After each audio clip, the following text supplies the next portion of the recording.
Okay, y'all. So I paused it, but it ended up cutting off for some reason. I don't know why.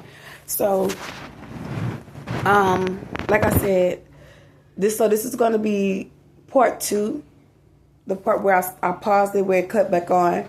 So, y'all, in the situation that I was dealing with, my son was like asking me questions like, "Oh, why can't I be with you guys? Why can't I come with you guys?" That nature. So, I kind of explained to him like, you guys, he can't go, and in the physical, I was saying to myself, like, okay, my three sons are in Houston, Texas. My youngest son is in Dallas, Texas, and he really want to know, why am I not with my brothers? I want to be with my brothers. And it's a certain age range that you have to be when you go into these group homes. There's not foster home. My youngest son is in a foster home, my baby boy. So I'm like, okay, boom. So I just like, I don't know, I had telepathically can hear someone's talking or something like that. Like I can hear someone's thoughts. And then I just said, Jesus. And the house started crumbling. But while I'm looking up, I can see a clock, a big old clock up in the sky, right? And I can see God standing in the sky. And they said, just keep on praying. That's what I heard, just keep on praying. And as I was praying, the house was crumbling down. Now, going back to this dream where I said I see my son at the neighbor's house, I saw my son at the neighbor's house talking to me, asking me, Mama, are they going to kill me? That's what he said. And when I got Renee, I was live doing the situation that was taking place. I'm going to step back now. Stay with me. I'm stepping back to the conversation where I had when I said I stayed at my grandparents' house for a couple of weeks, or days or two. And this just happened. So, boom. So I go to my grandparents' house from Port Arthur maybe 3 weeks ago. Last month. Well, no. This month is November. This is November. I went in November. Like November 2nd, 3rd, I was at my grandparents' house.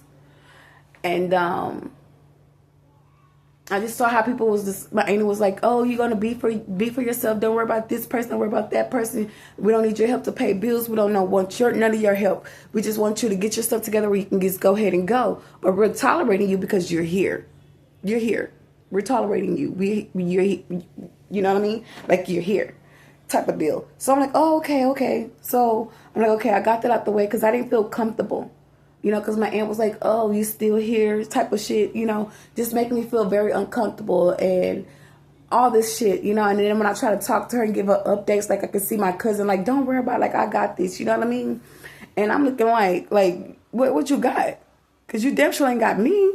So it was basically like, you were planning to help her come up against me to do things towards me that you knew wasn't right. I'm going to say this. When I lived out of town, so help me God, I prayed for my aunt. I prayed when my grandmother died and my grandfather died and my mom died. It took a toll on her because she took care of my aunt, my grandmother and my grandfather and my mom. So she had a stroke and she couldn't walk. She couldn't really move. She couldn't do anything. So I kept praying for her. I was like, God could pull out that chair. And I knew there were people in the home that was coming in at the home. And I didn't even know this because I wasn't staying there. But when you're a spiritual person, a spiritual being, you know who the fuck you are and what you have to do and what your assignments is. You don't let nothing stand in the way of that. And I didn't just want to get up and leave. I started to get comfortable where I was at because my kids were with me. I had just fought a battle. Like it was time for me to sit back and do some healing and self-reflecting on what I was experiencing.